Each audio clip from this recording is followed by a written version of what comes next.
Harga Hintalu dalam sepekan ini melonjak signifikan di pasar tradisional.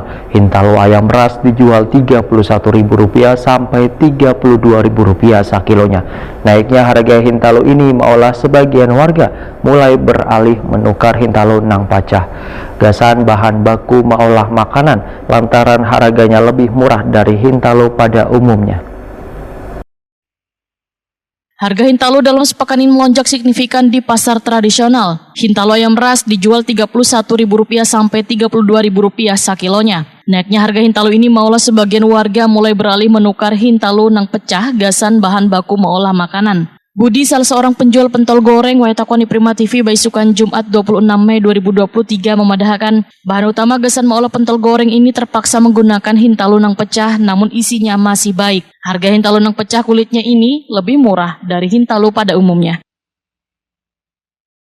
Beli telur pecah bang? Kalau pecah itu termurah daripada yang bagus. Berapa sedikit yang pecah nih bang? 500, 1.600. 1.500 per biji ya? Biasanya nukar per kilo kapan bang? Per biji. Per biji juga? Nah dengan nukar pecah nih pen, kenapa bang harga telur kan makin mahal atau gimana bang? Kalau murah tetap. Karena mahal bang yang... Kalau mahal makanya pilih yang tahu pecah.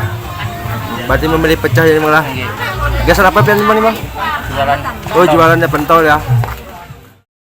Menanggapi naiknya harga Hintalu di pasaran, Kepala Dinas Ketahanan Pangan, Peternakan, wan Perikanan Banjarmasin Muhammad Mahmud memadahkan kenaikan harga Hintalu lantaran harga pakan ternak mengalami kenaikan. Maolah bubuhan peternak di berbagai daerah terpaksa menaikkan harga jual Hintalu kepada bubuhan pedagang. Muhammad Mahmud pun meminta pedagang Hintalu jangan mengambil keuntungan terlalu tinggi. Terkait dengan adanya pengusaha makanan yang mulai beralih menukar Hintalu nang pecah kulitnya, menurut Muhammad Mahmud, protein Hintalu pecah kulitnya kada sebagus Hintalu pada umumnya. Karena kan dikhususkan di Banyumas ini kan sebagai user aja kan untuk konsumen aja, kita tidak punya peternak dan tidak punya tempat konsumsi telur, jadi sebagai pembeli. Jadi untuk telur ini kan permasalahannya kan di pakan itu yang harganya naik. Nah ini pakan jadi otomatis karena harga pasar kan sesuai supply demand kan, jadi ya di Banyumas ini adalah pembeli yang banyak masyarakat membeli telur dan memakai untuk menggunakan kemudian untuk telur ini, jadi otomatis ya yang terimbas langsung kan ya konsumen akhir.